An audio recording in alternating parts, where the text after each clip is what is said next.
అజామిలుడి ఆత్మను విష్ణుభటులు తీసుకెళ్లడానికి సిద్ధపడటం పట్ల యమభటులు అభ్యంతరాన్ని వ్యక్తం చేస్తారు. తల్లిదండ్రులను గురించి పట్టించుకోకుండా వాళ్లను కష్టాలు పెట్టిన వారిని, వృద్ధాప్యంలో వాళ్లకు ఆసరాగా ఉండకుండా వదిలేసిన వారిని, గురువులని అవమానించిన వారిని, మిత్రద్రోహం చేసిన వారిని, పరస్త్రీల పరపురుషుల పట్ల వ్యామోహం కలిగిన వారిని, శార్ధకర్మలు ఆచరించని వారిని, మూగజీవులను హింసించిన వారిని, దాన ధర్మాలు చేయని వారిని, అసత్యాలు పలికే వారిని, ఆచార వ్యవహారాలు పాటించని వారిని నరకలోక దర్శనం చేయవలసిందేనని యమభటులు అంటారు.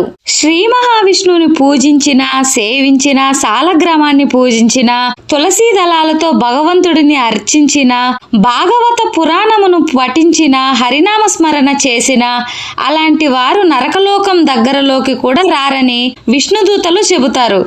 ఎవరు ఎలాంటి పాపాలు చేసినా అవసాన దశలో విష్ణునామ స్మరణ చేయడం వలన అన్ని పాపాలు నశించి విష్ణులోకంలో స్థానం లభిస్తుందని అంటారు. తన ప్రాణాలు పోతుండగా అజామిలుడు శ్రీహరి నామస్మరణ చేయడం వలన ఆయనను విష్ణులోకానికి తీసుకెళ్లడానికి వచ్చామని చెబుతారు.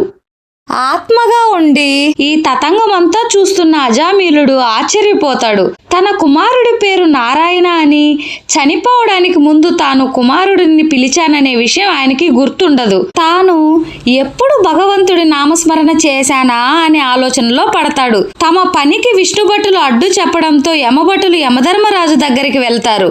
అజామిలుడి విషయాన్ని ఆయన దగ్గర ప్రస్తావిస్తారు. అక్కడ ఏం జరిగిందనేది దివ్య దృష్టి ద్వారా యమధర్మరాజుకి అర్థమైపోతుంది. అజామిలుడు నీతి నియమాలను పక్కన పెట్టేసి ఆచార వ్యవహారాలను వదిలేసిన వాడని యమభటులు చెబుతారు. అంతటి పాపాత్ముడిని తీసుకెళ్లడానికి విష్ణుదూతలు రావడం తమకి ఆశ్చర్యాన్ని కలిగించిందని అంటారు. అందుకు కారణం అడిగితే అతను విష్ణునామ స్మరణ చేశాడని అంటున్నారని చెబుతారు. అందుకు యమధర్మరాజు స్పందిస్తూ, తెలిసి తాకినా తెలియక తాకినా నిప్పు కాలి తీరుతుంది, అలాగే తెలిసి చేసినా తెలియక చేసినా హరినామ స్మరణ సమస్త పాపాలను దహించి వేస్తుంది. అజామిలుడి విషయంలో అదే జరిగింది అని యమధర్మరాజు చెబుతాడు.